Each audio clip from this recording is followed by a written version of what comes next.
Euzubillahimineşşeytanirracim. Bismillahirrahmanirrahim. Rabbi şrah li sadri ve yessir li emri ve hlul ukdeten min lisani yefkahu kavli. Rabbena la tuzigh qulubana ba'de iz hadaytana ve hab lana min ladunka rahmeten inneke entel vehhab.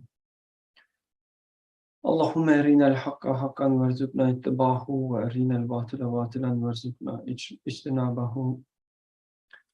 Allahümme nahvir qulubana ve şrah sudurana bi nuril Kur'ani vel imani vel İslam. Allahümme salli ala seyyidina Muhammedin ve ala alihi ve ashabihi ve atbahi ve sellim. Selamun alaikum ve rahmetullahi ve berekatuh. Inshallah, we will continue our discussion from 27th word. So this is if you look at the very top of the screen, this is the 27th word and the addendum. So the addendum is about, if you go back to the very beginning of the addendum, it is about why one cannot reach the level of the companions. And we studied so far two different reasons, and we started the third reason, I guess 2 weeks ago. And the third reason have different aspects, 3 aspects. So we will inshallah continue from the third aspect of the third reason why we cannot reach the level of companions. So it's all started with the question, just give me a second, okay.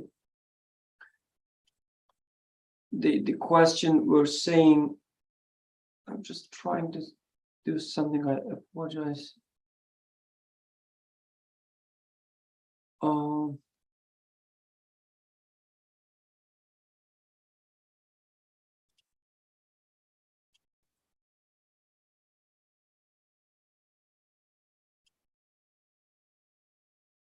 Anyway, sorry.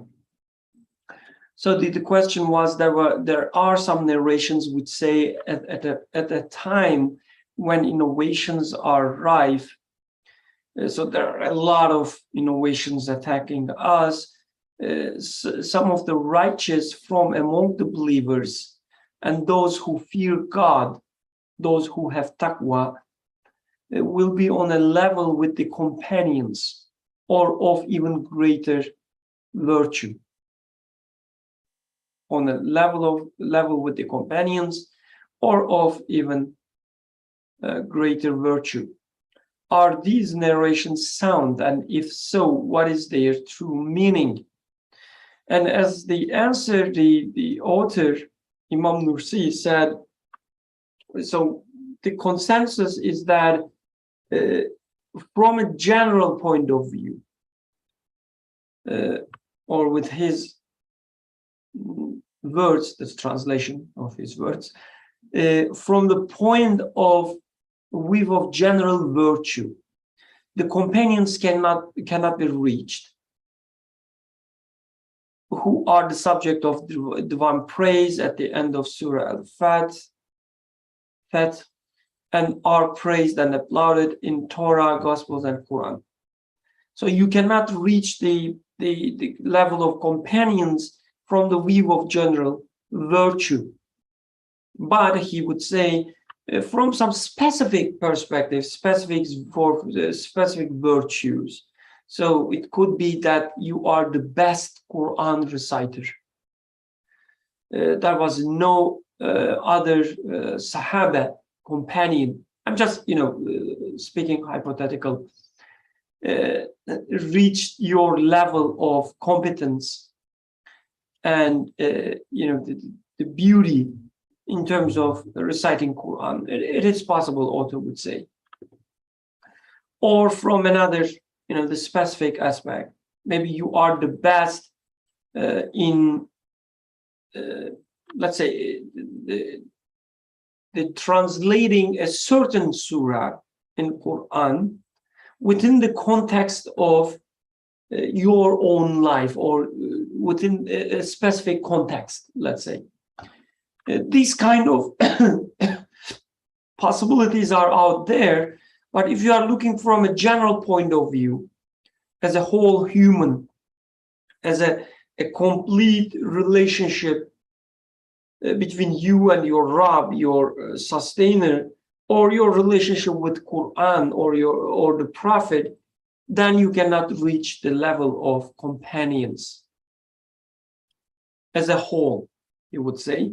And then he gave 3 different answers. So the first reason was that because they had a conversation, like a real human relationship with the Prophet. They lived at the time of Prophet, they saw Prophet, they spent time with the Prophet, they have conversation with the Prophet. They knew how he lived. So that's the, I guess, the very first reason that you cannot reach the level of companions. So before going any further, talking about the second and the third reasons, so this reason by itself, it's a game changer. So we can take this as a historical fact and say that, oh yes, the companions saw him, we did not. So this is a big difference. We can take it that way. But it's a game changer in terms of how we understand virtue, how we understand religion, how we understand belief. So for instance, if we approach belief from a philosophical perspective, meaning that you will take the Quran, start reading it, and understand it, which is great. You should do this. You have to do that. And this is, the level of, let's say, your understanding. And when we say understanding, it mostly mean the understanding of the Arabic or understanding of some certain concepts, how angels are defined in Quran, how, X or Y or Z is defined in Quran from a comparative, comparative study of the religion perspective. This is what we usually have in mind. So if you approach, let's say, belief matters from such a perspective, you would argue against such a reason. You would say, it doesn't matter whether they saw the Prophet or not. Quran is still with me, and let's say, I mastered the Arabic language. I studied several years in Mauritania. I'm not sure if I'm pronouncing it right in English. I apologize if not. So it doesn't matter. I spent several years, the specific, the Arabic country, actually the North African country, to master the Arabic grammar as it was spoken at that time, and so on and so forth. Anyway, you would say that the Quran is with me, it didn't change. Even if I try to benefit from the hadith and the narrations about the Prophet and so on, they're not reliable and I don't need them at all. So if this is your perspective, and when you talk about levels of understanding or levels in religion or levels in general of iman, the belief, then you would say seeing a prophet, living with a prophet doesn't matter at all. So I said this is a game changer perspective because it says your iman, your belief, So somebody, argue against that, saying that, oh, Iman is different, Islam is different, and so on. Anyway, I'm saying whatever I'm saying on purpose. Your level of Iman, or your level of understanding of Quran, actually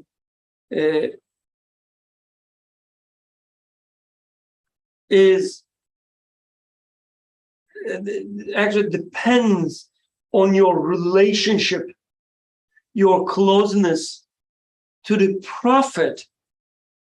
If this is your, let's say, the understanding, if this is your perspective, how you approach the thing, then you would say, okay, this first reason makes sense. So with this first reason, I think this is my personal take, my personal understanding.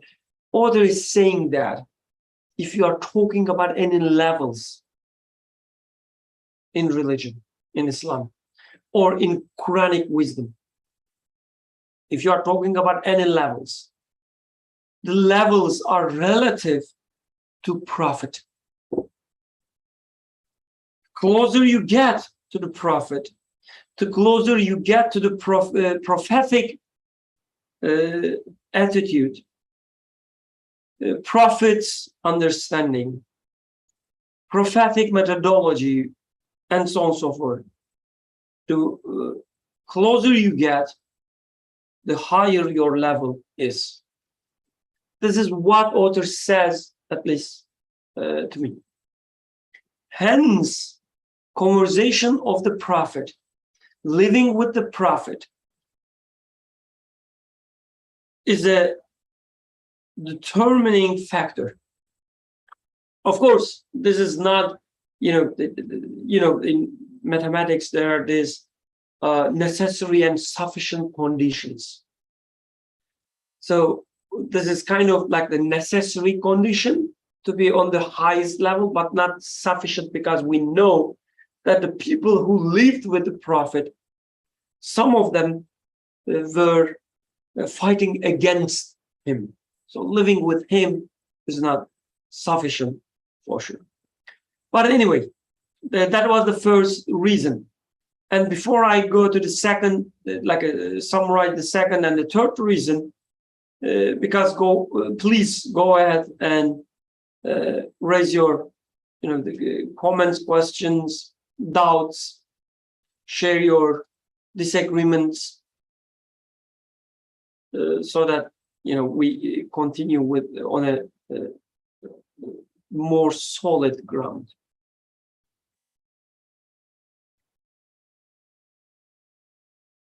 Okay, let's continue with the second reason then.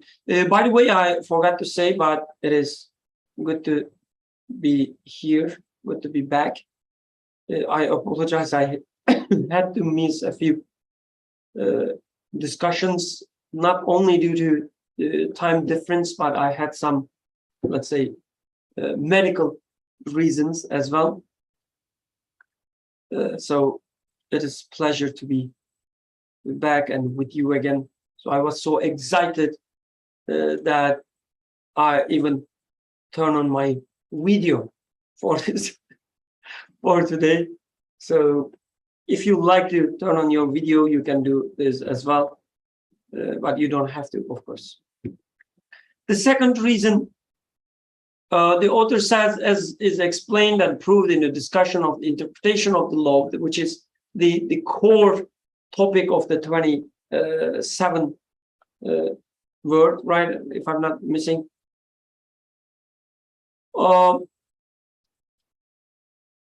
So the interpretation of the law, ijtihad. So you cannot, he says, you cannot reach the level of companions from the point of view of the discussion of the interpretation of the law, the ijtihad. So, and he gives some reasons for that, which was studied in more detail in the main text of the 27th word. But he says the companions were in a mindset, or let's say a human set, human condition, which made them ready to understand the divine message, what God wants from them, wants them to do or not to do. They were ready to understand that, because that was their main driving force. They lived their life to understand what makes their God, their sustainer, pleased. That was their driving force. And for that reason, for them, the good and the bad was so distinct, was so different.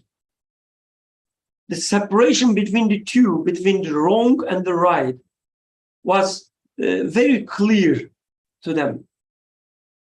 So there's some contextual reasons, let's say, reasons related to what was going on around them, the society they lived in, the existence of the prophet and so on. But at the same time, there were some let's say the personal reasons as well, meaning the companions themselves were in a certain again the mindset which allowed them to see the right and the wrong in a very clear way. So that was the second reason. Again, their main driving force in their life was the question, trying to find the answer to the question, what makes us, what make our sustainer pleased? That was their motivation. And of course, you can ask the question to yourself, what is the main motivation of my life? Why do I do things that I do? And why do I refrain myself from things that I do not do? What is the motivation behind? And personally speaking, the motivation that, this makes my Lord pleased, or this makes my Lord upset or angry, is not the main driving force in most of the case in my life. May Allah forgive me. May Allah give me the strength and the understanding to make this my main motivation. And then we came to the third reason, which was that, as is proved in the 12th, 24th, and the 25th verse, the comparison of the prophethood and the sainthood is that of the sun itself and the sun's image as it appears in mirrors. So the third reason was about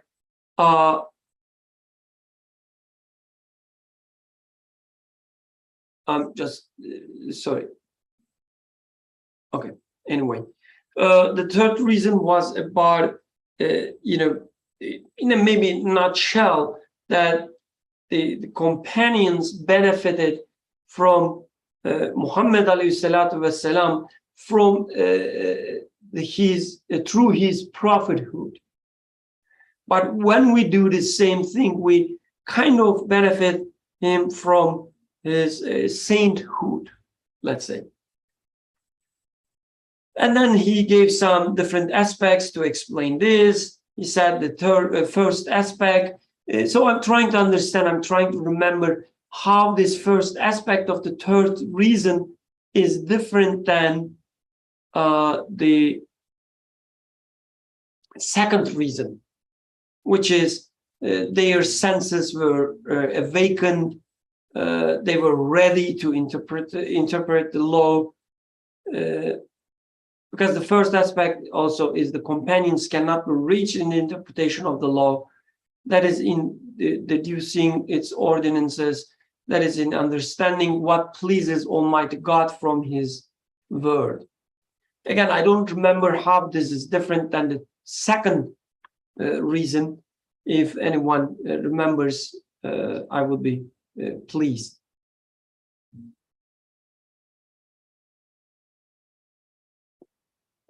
Again, the first aspect was, okay, let me read this, and I guess that summarizes things very nicely.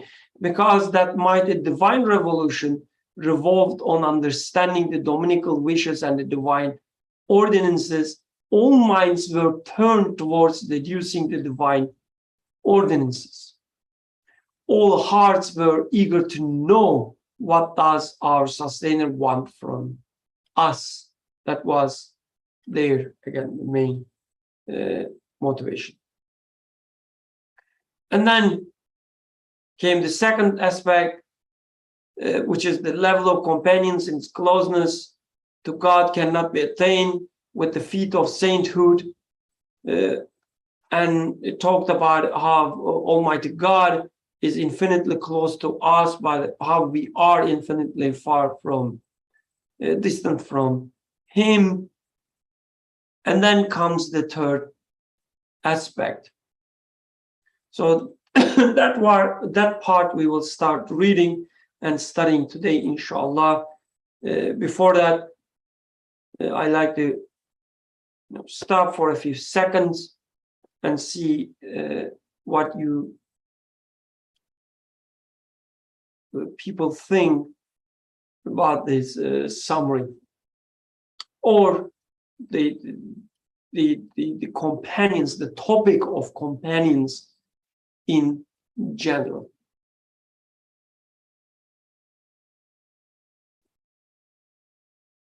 I'm sure you have a lot to say. It doesn't need to be about what I said, but again, about the companions, the topic of companions in general. So it would be great, for instance, if we could remind our listeners, whoever might be listening to us through our recordings or other means, that why it is important to study companions or understand companions in the first place. Why author spend all these, the long pages to understand the companions or the levels of companions. Anything about that part would be great. Otherwise, I will start reading the third aspect. Okay, let's continue from the third aspect. Back to my own question. I guess the very short, very short answer is that Quran needs to be lived. Otherwise, it wouldn't unfold. You wouldn't get what is spoken in Quran. Like, you would read it, you would understand it from a language perspective. You would even go further, you would understand certain concepts, make some connections between them, and so on. You would have a maybe a very stable, consistent, coherent philosophical framework of Islam. But knowing it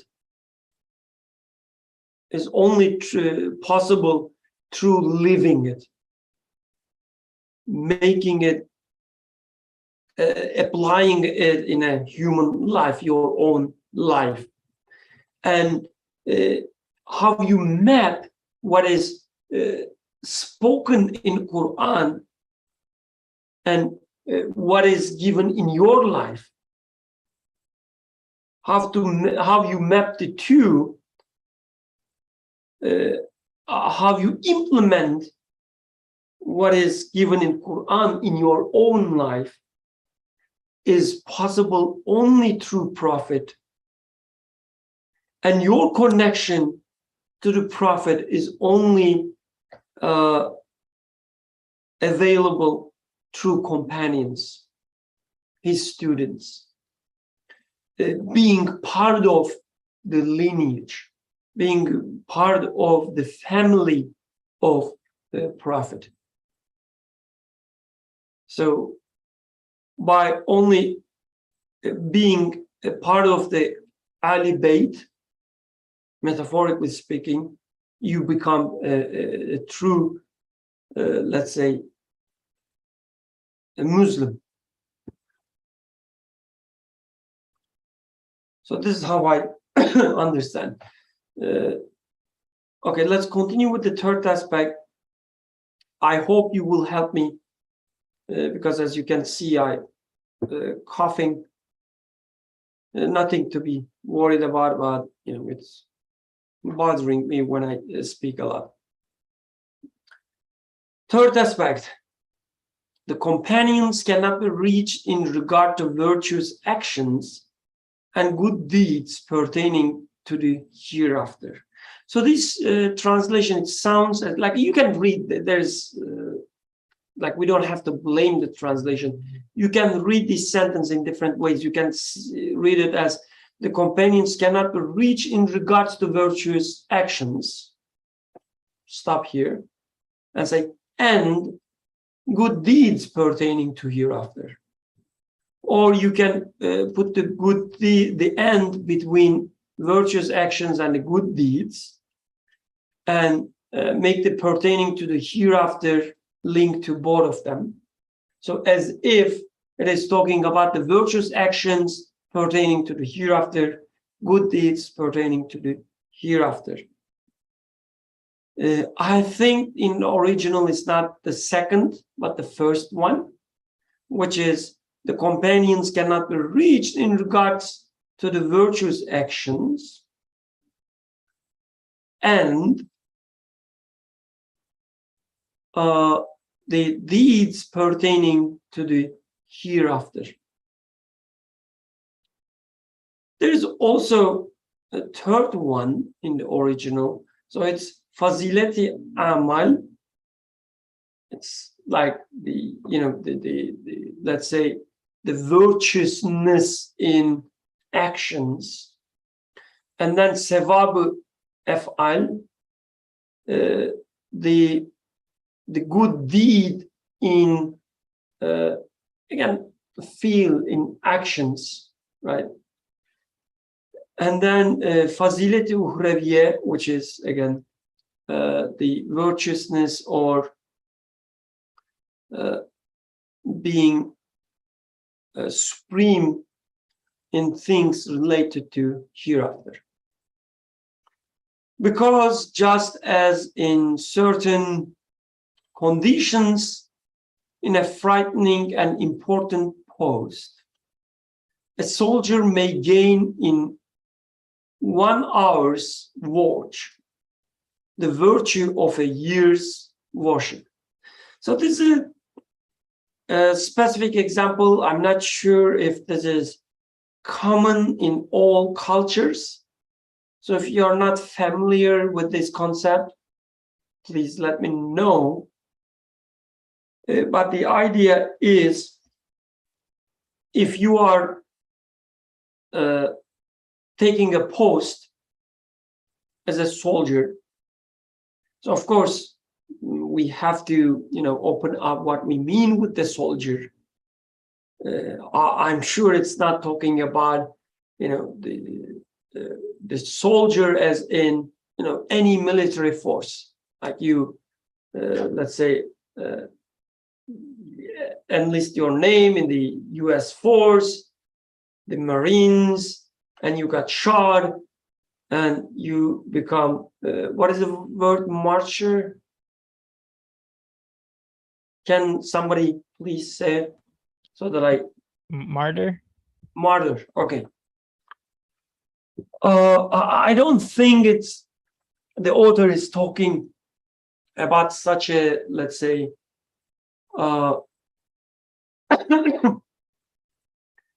I would say, political, maybe perspective. But the idea is, if you are on duty, if you are willing to give your life for this duty, and with the duty, of course, in our context, we're talking about the path of your sustainer. You say, my life belongs to my sustainer, so I'm willing to sacrifice my life in the path of Allah, however you do it. And then, let's say, you take a post. In the example of soldier, you stand there, you say, okay, I will watch for the enemies, and I'm ready to get shot, to get killed. I don't mind. This is my duty. In the path of Allah, I sacrifice my life.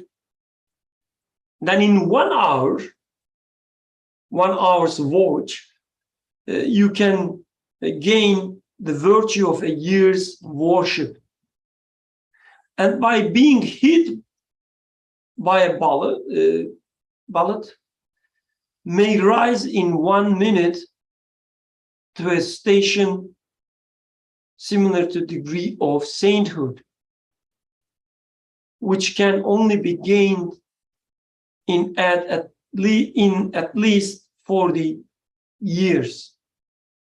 So too, the companions' service in the establishment of Islam and propagating the degrees of the Quran, and their declaring war on the whole world for Islam, declaring war on the whole world for Islam was so elevated that others cannot reach 1 minute of it in a year. So we know that they left everything behind. Some of them even they left their families, their wealth, their children, their career, their professions, their titles, and some of them sacrificed their lives in a literal manner. Not some of them, actually. Like if we are talking about the companions with a capital C, and what I mean with this, so we're not talking about everybody just who lived at the time of the Prophet, but we're talking about the people who were close to the Prophet. And all of them sacrificed their lives. They were ready to sacrifice their lives. So they left everything behind. They were ready for that. They said, okay, Islam brought us a revolution. It brought us a new way of living. And from that moment, I'm done with my old way of living. So to me, this is sacrificing your life. Your entire past is sacrificed now.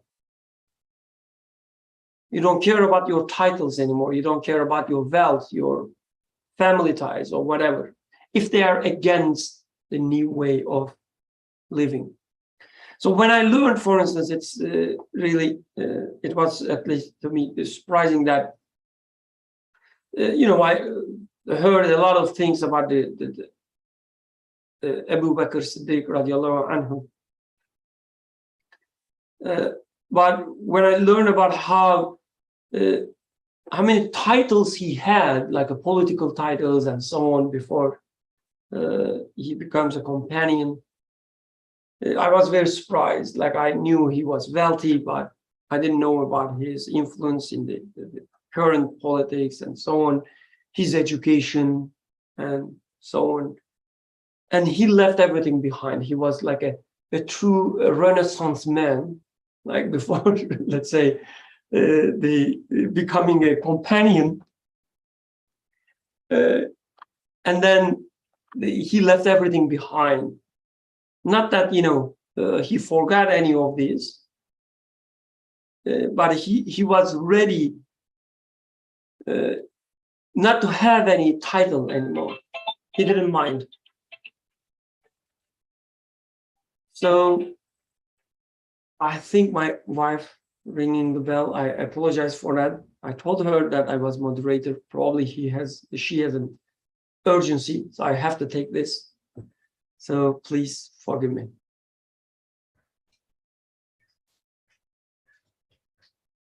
So, Atik, would you like to read? Sure, I can read. Whatever's on the screen here, I guess. Because I can't scroll unless I open up the page on my end.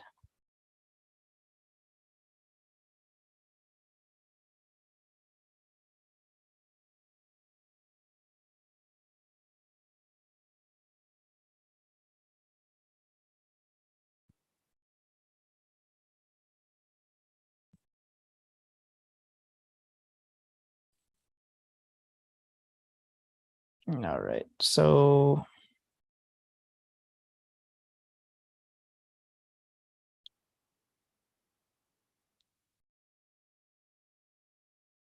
where do you want me to read from? The sentences starts on the last page. Did you find the link, or if not, I found it. I can keep reading. Oh, okay. Okay. Third aspect, I'm starting from the beginning. The companions cannot be reached in regard to virtuous actions and good deeds pertaining to the hereafter, because just as in certain conditions in a frightening and important post, a soldier may gain in 1 hour's watch the virtue of a year's worship, and by being hit by a bullet may rise in 1 minute to a station similar to a degree of sainthood, which can only be gained in at least 40 years, so too the companions' service in the establishment of Islam and propagating the decrees of the Quran and their declaring war on the whole world for Islam was so elevated that others cannot reach 1 minute of it in a year. It may even be said that in that sacred service, all their minutes were like that 1 minute of the martyred soldier. All their hours were like the 1 hour's watch of a faithful soldier in some terrifying post in which the acts are few, but the recompense great and value high.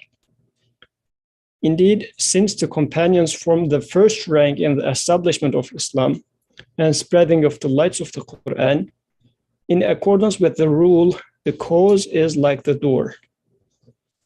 A share of all the good works of all the Islamic community passes to them. The Islamic community saying, "O God, grant blessings to our Master Muhammad and to his family and companions," shows that the companions receive a share of the good works of their whole community. Furthermore, just as an insignificant characteristic in the root of a tree takes on a large form in the tree's branches and is larger than the largest branch, and just as a small protuberance at the beginning gradually forms a mass, and just as an excess the size of a needle point at a central point may become more than a meter at the circumference of the circle, just like these four examples, since the companions were from the roots and foundations of the luminous tree of Islam, and were at the beginning of luminous lines of the structure of Islam, and were from among the leaders of the Islamic community, and were the first of their number, and since they were close to the center of the sun of prophethood and lamp of reality, a few of their actions were many, and their small acts of service great. To reach their level necessitates being a true companion. O God, grant blessings to our Master Muhammad, who said, "My companions are like the stars, whichever of them you follow, you'll be rightly guided. And the best of centuries is my century. and to his family and companions, and grant them peace. Glory be unto you. We have no knowledge save that which you have taught us. Indeed, you are all-knowing always. Jazakallah khairan. I'm glad she rang the bell. That way I was saved from reading. But anyway, so let's go back to the beginning and start from discussing the text. From the beginning, let's start discussing the text. So again, the author says the companion service in the establishment of Islam and propagating the decrees of the Quran, and they're declaring war on the whole world, for Islam was so elevated that others cannot reach. So what do you think about that? Again, please keep the question in your mind all the time, that why do we study companions or their levels? Let's keep this question in mind all the time. Together with this question, what do you understand? Okay, Yusuf, please go ahead.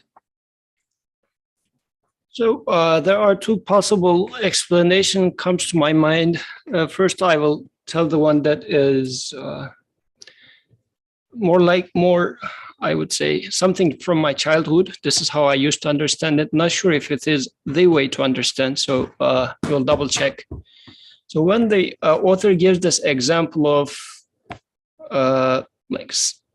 especially when he said the cause is like the door, and when he says the companions left some legacy and we are benefiting from their legacy, so whatever good we gain in terms of good deed, it goes into their,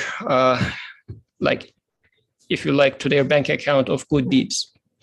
So, this way of taking it is, it's making it a little bit like too much accountant-like. So I don't know how this would make their, because the author says they are inaccessible, like Sahabi is inaccessible. But as you said, our point in here for discussing this is they are important people, and especially in regards to ijtihad, we cannot reach them, and we need to pay attention to what they did, what they said. So how is it that their personal rank or degree in terms of virtues or their good deeds is going to be a thing in here? So this is making it a little unclear to me if I take it as a bank account sort of a counting. I might be wrong. Truly, I might be wrong. I will appreciate if you can correct me on that. But an alternative that I can think of when it comes to the importance is as if the author is describing their importance in regards to, so the importance in here, as you were also mentioning, what they left behind is showing their seriousness. Like they were so serious because what they choose to do at that moment, things at stake was so high. So for example, today whatever I sacrifice, so what is at stake for me to sacrifice this or not? Versus at that time, it was so crucial. So their tiny choice, but correct choice at that moment was a hard yet so profitable of a choice, which was showing the determination of them. Because probably living in such a comfortable life today, I'm not able to make such a choice. I'm not able to sacrifice my comfort, let's say. I can now compare myself to them and say that while in this condition, I'm not able to make a simple sacrifice as such. So they are, even if it is the same amount of sacrifice, the surrounding conditions were so different that it is showing their seriousness. This is why I should pay extra attention to what they said. Their seriousness in making such a choice is a very strong indication that they will hand over the religion to me with the same seriousness. So in this regard, I'm going to pay much more attention to what they did and be much more conscious about the legacy that they left behind.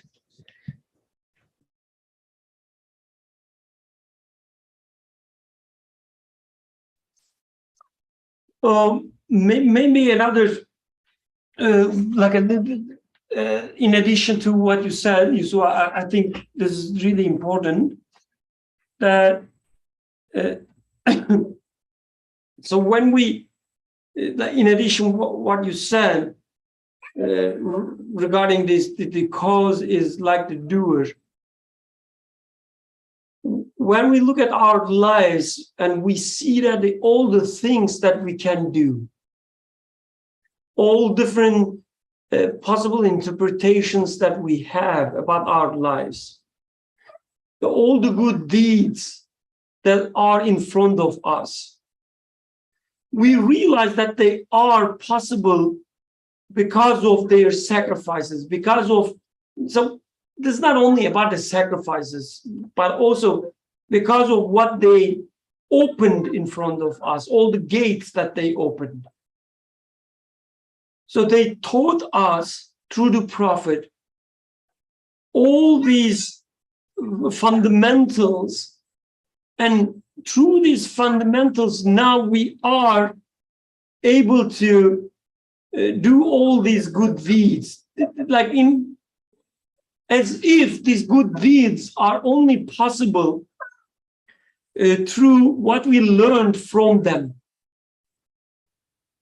So with every good action we do, we say this is because of what they did. This is like the fruit of what they did.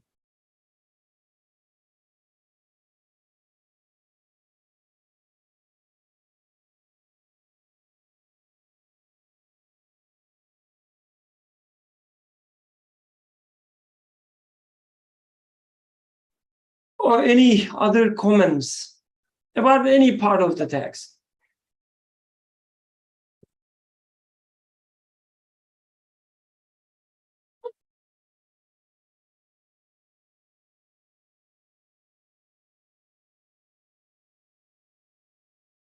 So, Yusuf, please go ahead.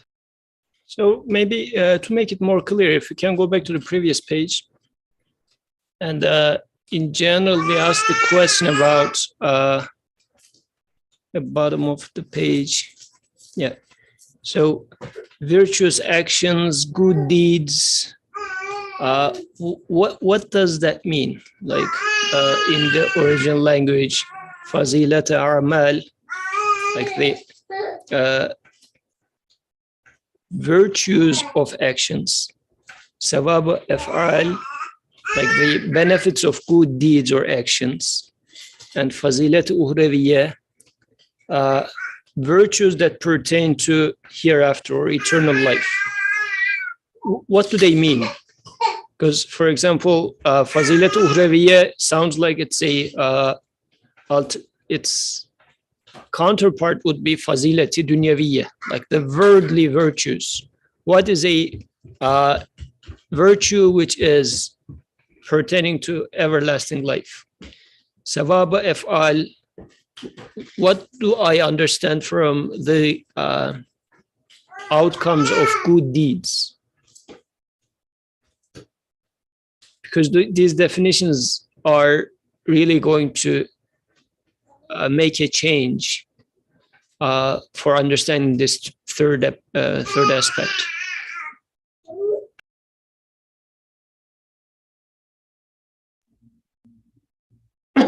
Thank you for the question, Yusuf. And if we don't hear from others, would you?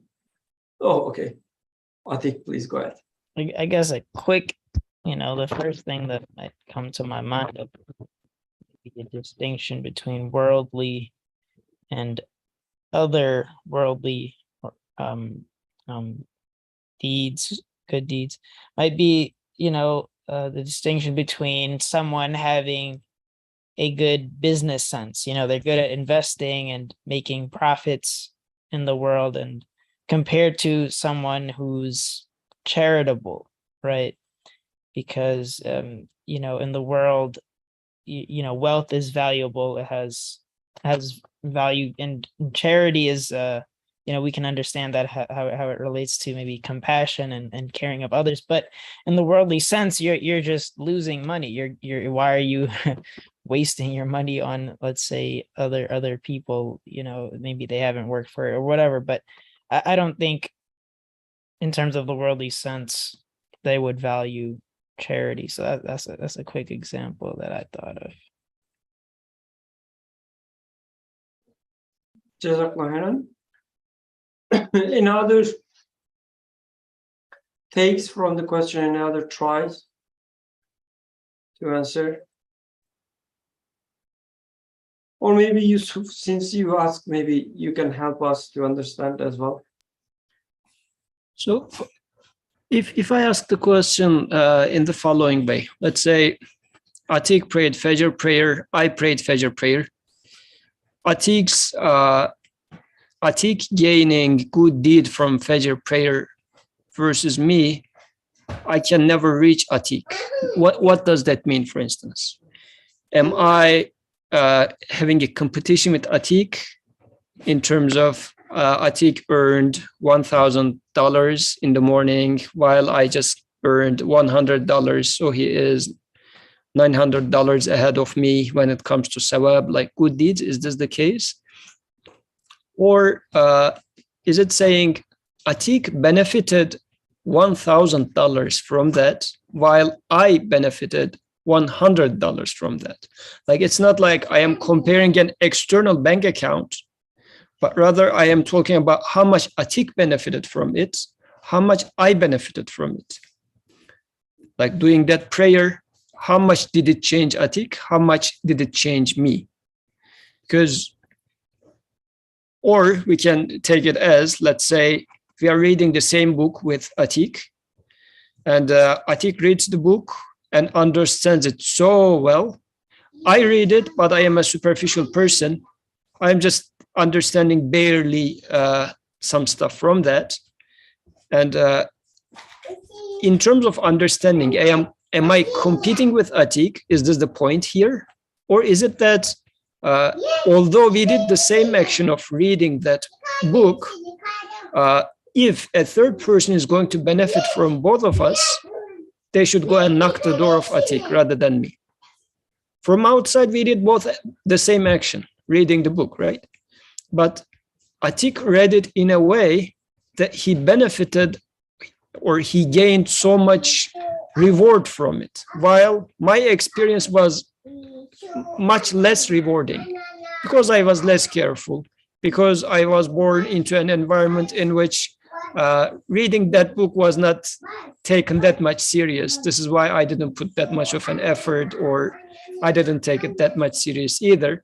So Sahaba, now I am trying to read the good deeds and virtuous actions. Like I'm going to read the original words as well, because as you said, English is not doing justice to those words. Fazilet a'mal, like the virtues of the actions. How much virtue do I get from performing an action? Sawaba af'al, so by making an action, how much reward do I earn? And fazilet ukhrawiyah, what sort of virtues, eternal virtues, do I get? So Sahaba's environment and worldview and their position within Islam, being at the very beginning, was so much that they were earning much more from it right there. Like they were, so how a good example to that would be like some idea is being introduced for the first time, and let's say the world is totally a dark place for me. Everything happens by itself. Death means eternal annihilation. In such an environment, Prophet comes and says, La ilaha illallah. And that also brings the message that there is an eternal life. At that moment, as if I am so thirsty to that light, that message is so valuable, so bright for me, and I digest it to its every fine detail. I benefit from it so much. On the other hand, years later, this message become like since my childhood, I kept hearing it. So since I have never maybe experienced its opposite, it got diluted, and then other ideas, afterlife happens, but it's far away. These sort of things get mixed up with the lightness of the message itself. Even I hear La ilaha illallah from my birth, I'm not benefiting from that word as much as they did, because my benefit, the reward that I take from the same thing is way different. So I think this reward in this regard is how much I benefit from it, how much it changes me, how much it transforms me. Was it maybe in the one of the aspects before, it was saying that they benefited from those messages when it was so fresh. This is why they are inaccessible, like they are so elevated for the Sahaba. Now, in this context, he is saying that they are inaccessibly high because they chose to do those actions at a moment when it was they were at the very front. They were doing it for the first time. So, for example, it's easier to do something when you have seen somebody else doing it. But if nobody has done it before, let's say jumping from a cliff, for bungee jumping, a silly example.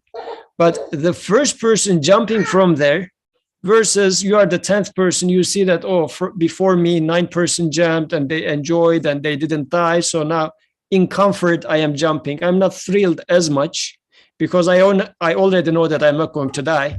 But the first guy probably tasted the thrill of doing bungee jumping to its like finest, because up until hitting the bottom, he thought that he's going to die, but still he took it.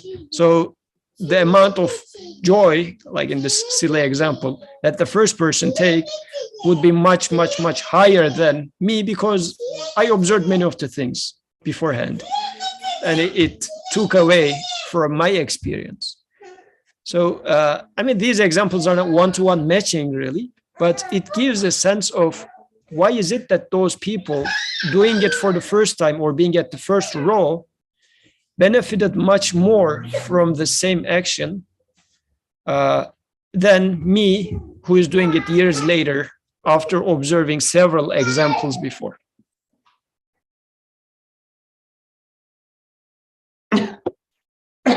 Jazakallah khairan. Maybe a good example, again, not the perfect one, but just a good example would be founding fathers. Although now, through some historical and political studies, they say they were not that great, but the founding fathers always taken as the great people who enabled us, gifted us this democracy, let's say. But anyway, so any other thoughts, questions, disagreement? Otherwise, we can continue with the next part, which is a continuation of this.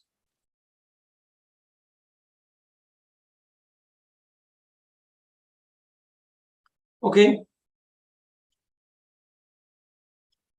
people spoke with their silence, and I will continue, inshallah. The question: it is said the companions saw God's noble messenger, peace and blessings be upon him. Then they believed. So this question will take the things in a very, interesting perspective. Just reverse the perspective. Previously, we said they saw the prophet, they conversed with him, and this is a superiority. Now it says just the other way around. The companions saw God's noble messenger, peace and blessings be upon him. Then they believed. However, we have believed without seeing him, in which case our belief is stronger. Also, there are narrations mentioning the strength of our belief, are there not? So again, referring to same or the similar narrations about, in the dark times, let's say, or the final times, when you do even a small thing, the virtue of the small thing would be equal or even bigger than the good deeds of the people who lived in the golden ages, or believing without seeing is more virtuous than believing after seeing. This kind of things. So that's the question. I'm not sure if everybody understood the question clearly. Otherwise, please let me know. So we believed without seeing him.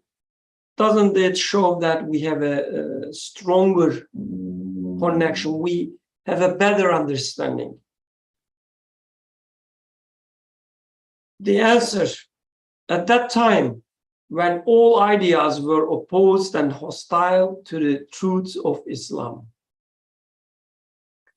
the companions believed so strongly, sometimes on only seeing the persons of God's messenger, peace and blessings be upon him, and without miracles.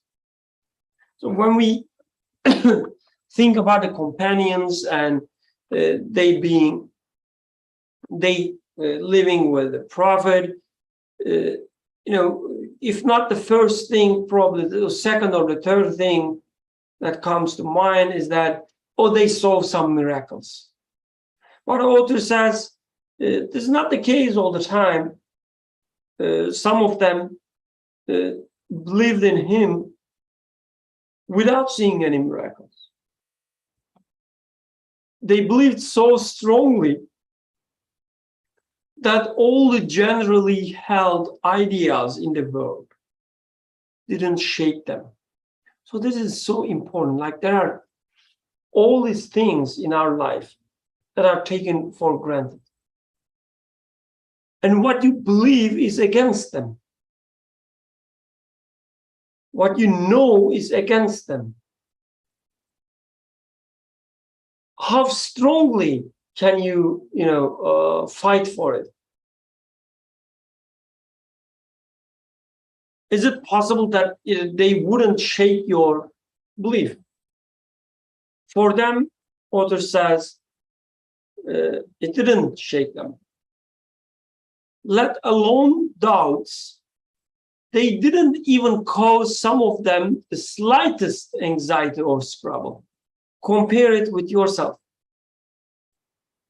Every new development, every new ideology, every new alternative, so-called, cause an anxiety. Oh, what if this is the truth? What if I'm wrong? You are comparing your belief with that of companions, but how can there be any comparison? For despite your seeing with the mind's eye, not the messenger's humanity and bodily form, which was the seed of the tuba tree of his prophethood. So his humanity and bodily form, he says, is the seed of the tuba tree of his prophethood, which is said to be present in Jannah, tuba tree of his prophethood. So the humanity and his bodily form was the seed. So through his physical existence, he did his all his actions and so on. So it was a seed for his prophethood. But the fruit or the tree, let's say, out of this seed was, of course, beyond his physical and bodily form. But through all the lights of Islam and truths of the Quran, his luminous, magnificent collective personality, encompassed by 1,000 miracles, you waver and fall into doubt at the word of a European philosopher. Now, Yusuf, it's the great time to give your famous example that you mention almost every halakha. How Nazmu was shaken by, since he's among us as well, by words of a British accent, by words of a philosopher or a professor with a British accent. But anyway, he says, they only saw his bodily form, some of them. Some of them, they didn't even see the end result, like the fruit. They, let's say, died before Islam was, the revelation was completed and so on. You witnessed, through eyes of mind, you witnessed all of them, the entire life. Even after him, the entire history of Islam is in front of you. You know about the miracles, you know about the entire message. Some of them only, they heard on just one ayah, and you have the entire revelation in front of you. Despite the strength of the evidence, the strength of the support you have, you are still shaken. And how dare you compare your belief, your certainty,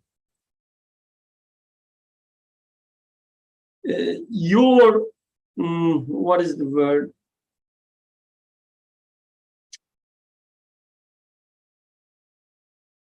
Anyway, let's continue using the certainty. How dare you compare your certainty with theirs? They had only one ayah, some of them, and his personality, and you have everything about him and the entire conviction. Yes, Atif, thank you.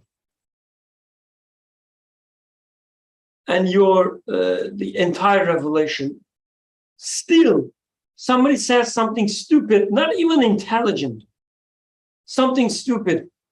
Oh, what if, this revelation was a product of the Illuminati? Whatever, like it's something stupid. And you say, oh, that's true, what if? Or a made up historical, the story given to you, and you start shaking. What kind of conviction you have? And you dare to compare it with the conviction of the companions. And you say you have a better conviction.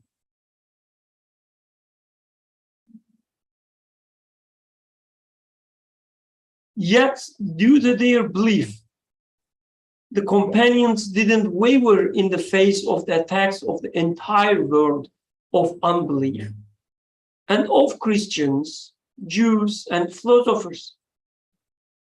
And how can you compare the intense fear of God of the companions and their complete righteousness, which demonstrated the strength of their belief and proceeded from it, and your dull belief, which due to your extreme weakness does not impel you to perform even the obligatory practices completely? So speaking to me. O you who make such a claim. So, of course, you're thinking that you don't make such a claim. We do, from time to time. We do make such a claim. Like every halakha we attain, and especially if there's a great, a discussion, discussing some depth, like a deep ideas, reach the depth of Quran that was not discussed before. You never heard any companions or anyone before you, discussed or thought about it, and you feel great. You say, oh, Alhamdulillah, what a level I've reached in Iman.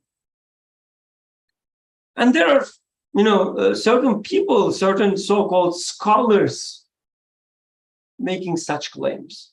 I heard a lot, like not only from one person, saying that, the companions, they had limited understanding. They were, what is the English word for Bedevi? Bedevian? I don't know. They were villagers, they were desert people, they didn't know philosophy, they didn't know X, Y, Z. We know much more than them. Of course, our understanding of Quran is deeper. I heard this a lot. However, the hadith, the meaning of which is those at the end of time who do not see me and believe are more acceptable. So there are such hadith, right, with such meanings, refers to particular virtues. Again, at the very beginning of this addendum, author said, in terms of particular virtues, yes, you can go beyond them.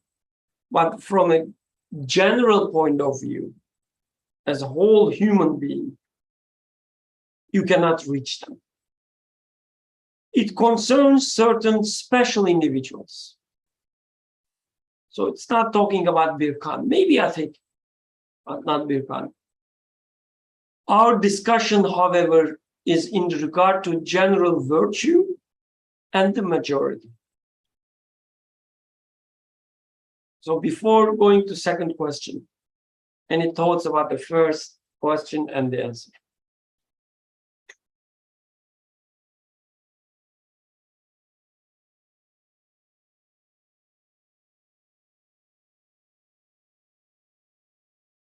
Okay, there's a long comment in the chat. I will read.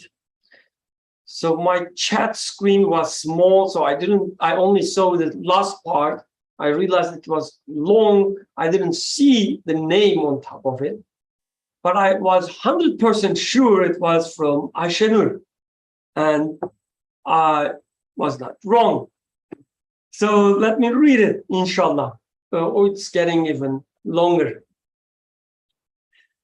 Alhamdulillah. Jazakallah khairan, Ayşenur. I'm sure if you were able to speak, you would, instead of just making me read it, but I'm sure you have in a I'll situation. read it. I'm just Okay, Jazakallah. just give me a moment because I'm typing the rest.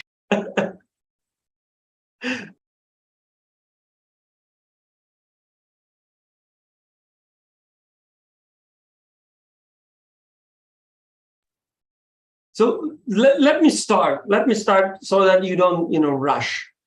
It's okay. I feel bad since you've made us feel bad for the last 2 hours about using your voice. So I'll start reading and then the rest I can add verbally. Jazakallah. So I just wrote, is belief to be measured by lack of doubt? Arguably, the more doubts you have, the more questions you have, the greater your conviction grows. The number of the former only adds to the degree of the latter. So that's just my way of saying that, there's this quote by a certain scholar of like, he has like 1,000 proofs of the existence of God because he had 1,000 doubts of the existence of God. And so each one of them opens something up, right? In each question, in each doubt, there is a flowering that can come about. So let me just continue. I understand the point that Nursi is making here, right? And my contention isn't about people of this time, let alone myself, having a stronger belief than the companions or anyone else for that matter. That's not something that I can really, I feel, engage in, and it would feel misdirected. But his way of making this argument induces some eyebrow raising or some, I don't know, some feeling of skepticism overall, because it is emotionally charged. And I do find it right? He's calling me out here. He's saying to the word of one European philosopher, or the fact that, do I even perform the obligatory prayers or practices completely? Like all of these things are right.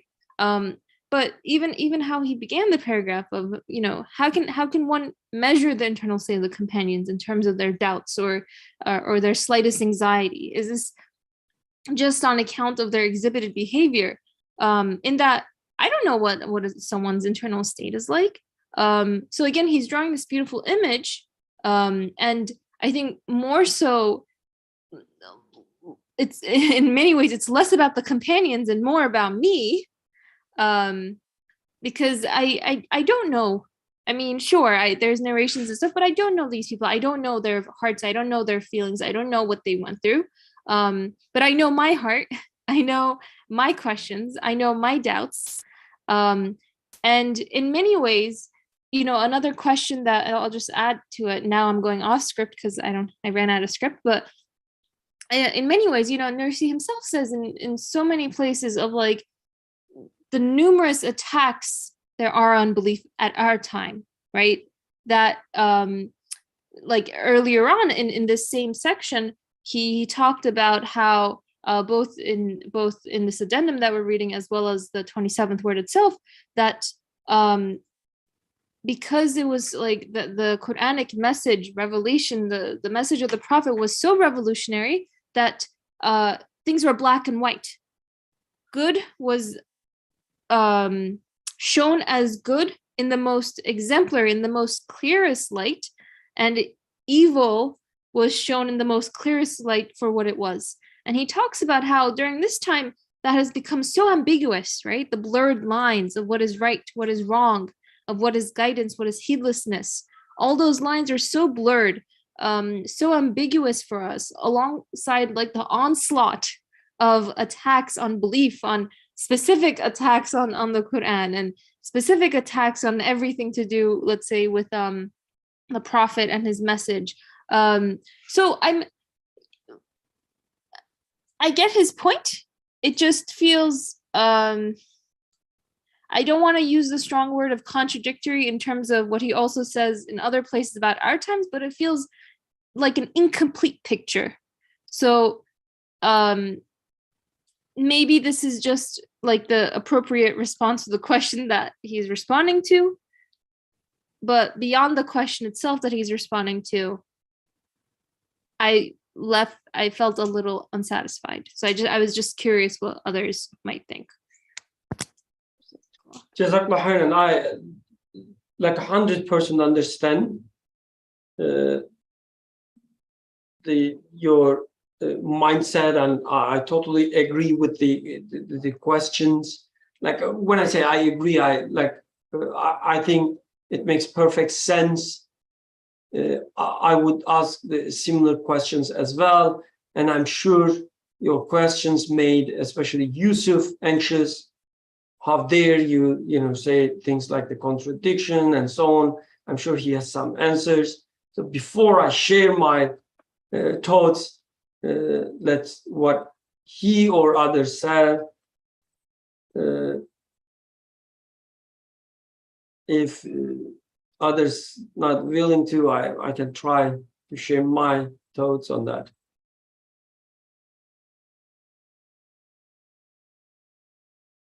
Okay, so he didn't take my bait. So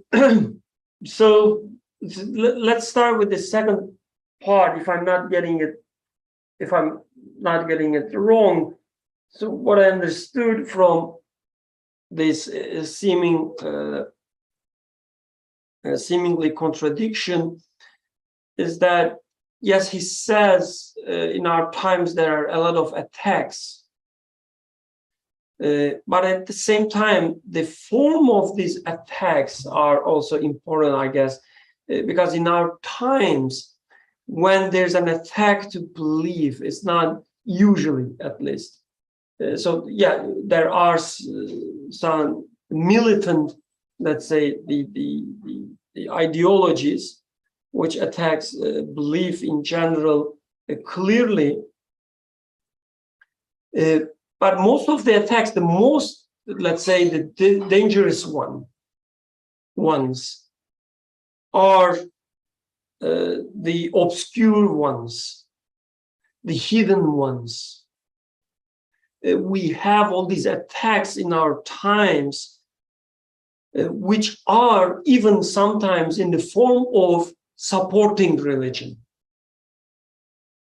So, for instance, in the academia, we see that there is a support from the president or provost of a university, of our university, that says, oh yes, the people, they should live their different cultures, different religions freely in their private spaces. So this seems like a support for the belief, but at the same time, it equates the belief with the culture, with the different type of clothes that you have. Or we respect whatever, whatever type of trouser you choose to wear, or whatever God you pray. The same thing. Or at the same time, saying that the religion is for your private times. Don't confuse it with the academic studies. So it, in the form of support, but at the same time belittling, demoting the religion. So the distinction between right and wrong is so blurry in our times. So we have all these attacks, that's true, but sometimes we don't even realize these attacks. We embrace them. So look at our lives, the way we teach the children, to raise them, the way we raise ourselves, each other. It is nothing different than what a secular mind would do. How children of the believers are raised is exactly the same the ways the secular people raise their children. So there's no distinction anymore. So attacks are there, but their forms are so different than the attacks of the companions' times. At that time, the attacks were so clear. They would say, we wouldn't let you to worship a God other than our idols. They would say they worship these idols clearly and attack them. But in our times, they attack religion as if they attack every idols. They, what they say, we don't believe any God or any idols or anything. We are here to destroy them all. But in reality, they are imposing different idols of their own to us. the false idols. What I'm trying to say, I guess, is the distinction between the right and the wrong is so blurry today. Hence, even the attacks are in different forms as compared to attacks of the times of the companions. So that was, I guess, the second part. The first part, Yusuf, please go ahead. So I think for the question, it's important to, and I mean, I shouldn't also put it as it is, but just to highlight.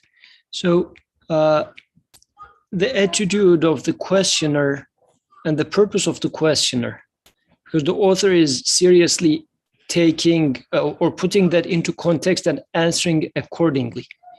So questioning the iman of the Sahaba and my iman, having a tone of, if it is having a tone of how can I strengthen my iman, this could have been a useful questioning, for instance. But if it is like a competition with the purpose of replacing them, then there is an underlying issue. This is why the author, I think, is taking that attitude of pushing back. And as we will see on the following questions, like especially in this treatise of 27th word, author is truly addressing the mindset of the people that take such an approach. So this is why I think like Ayşenur's question is right, but the way she is probably looking at that, asking that question is different than the attitude of that question being asked. So I think it's it might be fitting to read the question within its own context and then say what author says makes sense. Otherwise, it's not like in the vacuum, we are now making a comparison and then we are putting pros and cons, what were their advantages, what were our advantages versus disadvantages, and who is going to win. I think this is not exactly the point here, but the point is the topic was, especially since the beginning, like 27th word is written for a purpose because somebody was asking questions. But asking those questions were not really questions. They were simply excuses, like statements in the form of questions. So author does not show any tolerance to that, rightfully, I think. So this is why maybe putting it into its context, the answer really hits the nail. But otherwise, if I'm going to talk about how can I, given my circumstances, how can I get stronger in Iman? Because Sahabi, in their hard time, they had so strong Iman. So by comparing my Iman to their Iman and try to get a, like asking them, knocking their door, how can I get a strong Iman such as you? Or Sahabis, please train me in that. This is a totally different tone of asking a seemingly similar, but in meaning a totally different question. So I just wanted to highlight that. Jazakallah khairan. Yeah, this is important. I agree. So going with the second tone, and I assume Ayşenur was also trying to benefit herself. So having doubts, I guess we can use it in different ways. So if we are using doubts in a way as a means to, as a means not to stop, saying like, okay, I've reached this level or I understood that much, but there must be more of it, or there must be better of it. And I will strive to get a better point, a better understanding. If this is the content of the doubt, I guess this is valuable. We could use doubt in a different way, though. We could say, I understood that much, but I'm not sure that I understood actually. So when we use doubt in that way, then I guess it already shows that your understanding is not good. You didn't understand it. So, okay, let me put it that way.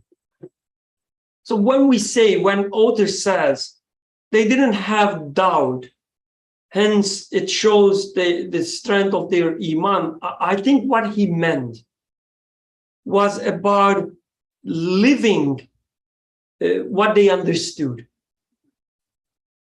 So they didn't have any doubt in a way that they understood it with their humanity, their entire humanity, and they lived it. That's what it means having not having any doubt. At least this is how I understood. So for instance, they understood there is no God but Allah. And when I say they understood, I mean when they faced with a false idol, they rejected it. And it showed that they didn't have doubt, they didn't have a missing point in this understanding. When it comes to me, I say, okay, I spend all this time understanding this La ilaha illallah. I go deeper and deeper and deeper. And I ask questions, a lot of questions. I say, oh, there must be a better way to understand it. I ask questions and I read again and again and again. And I say, okay, I have a better understanding than even them.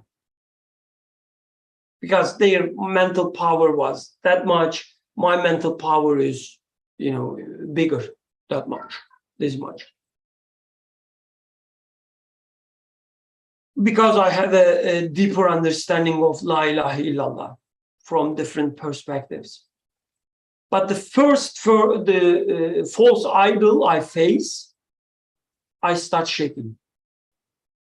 So my boss tells me something, asks me to do something wrong, and I say, I know this is wrong, but still the future is in his hands, my boss, the false idol, right? So my understanding starts shaking. So it shows that I have some doubts in that sense, that I have some doubts in the truthness of La ilaha illallah. For them, they didn't have any doubt in the truthness of La ilaha illallah. So their understanding of La ilaha illallah is stronger than my understanding. When their boss faced them, they would simply say, get out of my way. To me, I say, I apologize, I should get out of your way.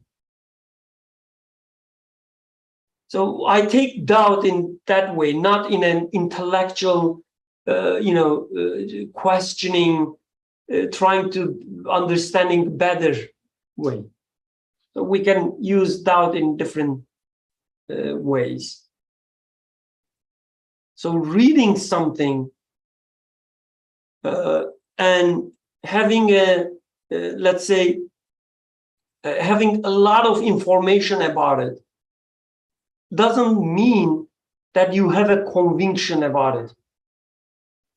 If you are not able to live it, then there are some gaps, which equals to doubt, I guess, in this context, in your understanding, in your conviction. So you are not convinced yet. You cannot live it. There are some doubts. Otherwise, I don't think the author here using the word doubt as you used, Aisha, that the doubt is a means, is a tool to better for better understanding. Yes, that's true. I agree with you. But this doubt that you are using, I guess, is a different type of doubt.